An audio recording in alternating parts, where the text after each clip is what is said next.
mga bahay at isang boske sa kanilang higit out na Tabaco. Lumalabas sa kanilang investigasyon na wala ko nangyayawang aksyon ng otoridad sa lugar hinggil sa panunulog. Nagpapatrol, Normal Gold.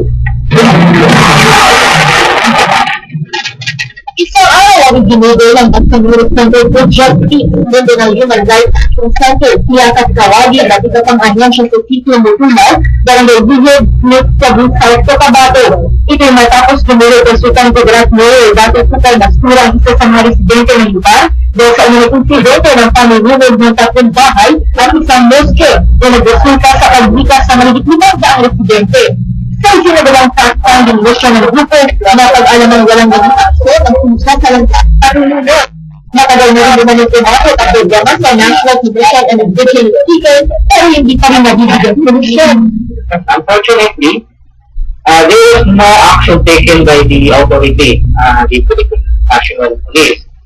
At saka nakausap din natin si Rosie Sula, yung Community Affairs Officers ng National Commission on Indigenous People, at sinabi niya sa atin na matagal na pala ang problema na ito dahil nagugat dito sa land conflict between the native indigenous peoples of that place laban doon sa mga settlers ng mga Ilonggo yata.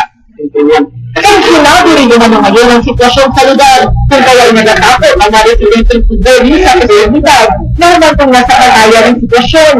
Sa ngayon po ay medyo tensionado sa area dahil ayon na po sa salaysay ng mga residente, gabi-gabi daw ay may nagurunda, pinapaligutan sila ng mga unidentified anye na mayroong mga aso daw. So pinatatakutan nila na baka kung hindi ito magapan, hindi lang panununod ng mga kabahayan ng mga moske yung nangyari.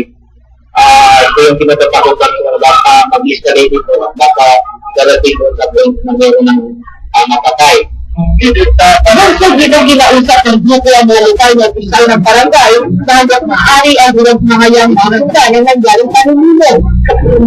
Pasok naman po natin yung barangay captain at yun ang kanyang commitment na habang hindi ka ito nasa-settle ay wala mo nang mangyaring violence.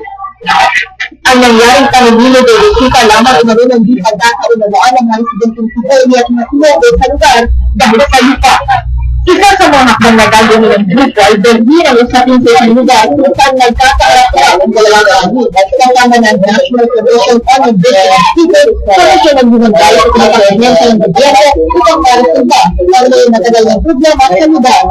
Dahil may ambot, takoy ng Pilipino sa Southern Mindanao.